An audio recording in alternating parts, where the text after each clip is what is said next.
கௌரவ அமைச்சர்களே நாட்டை கட்டி எழுப்ப நாடாளுமன்ற உறுப்பினர்களே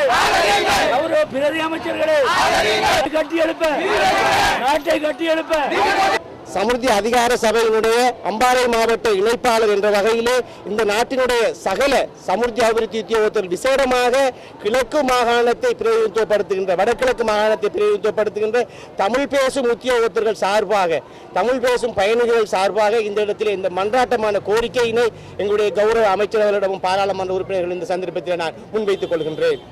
வறுமை ஒழிப்புகளை கொண்டு வரப்பட்டிருக்கின்ற சமிர்தி வேலை திட்டத்தில் பல்வேறு வகையான மாற்றங்களை செய்து இந்த நாட்டில் இருக்கின்ற சமிர்தி அபிவிருத்தி உத்தியோகத்தர்கள் சமிர்தி முகாமையாளர்கள் சமிர்தி பயணிகளுடைய மிக நீண்ட கால கோரிக்கையாக இருந்த இந்த திவிநகும திணைக்களத்தினை ஆரம்பித்து மக்களுடைய வாழ்வாதாரத்தை மேலும் மேம்படுத்துவதற்காக கொண்டு வரப்பட்டிருக்கின்ற திவிநகும சட்டம் மூலம் இன்றைய தினம்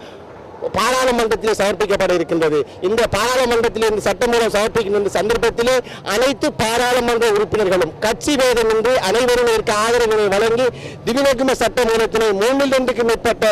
அதிகப்படியான வாக்குகளால் நிறைவேற்ற வேண்டும் என்பதுதான் இன்றைய தினம் இந்த நாட்டில் இருக்கின்ற வறிய மக்கள் மற்றும் வறுமை ஒழிப்புக்காக ஈடுபட்டிருக்கின்ற உத்தியோகத்தர்கள் அனைவருடைய கோரிக்கையாக இருக்கின்றது. ஆகவே கௌரவ பாராளுமன்ற உறுப்பினர்கள் அமைச்சர்கள் பிரதி அமைச்சர்கள் அனைவரும் இன்றைய தினம் பாராளுமன்றத்தில் தங்களுடைய ஒத்துழைப்புகளை நல்கி திவிநகும சட்ட மூலத்தை வென்று வர வேண்டும். அதை திவிநகும வேலை திட்டத்தை இந்த நாட்டில் நடைமுறைப்படுத்த வேண்டும் என்பதுதான் எங்களுடைய அன்பான கோரிக்கையாக இருக்கின்றது. இந்த சந்தர்ப்பத்திலே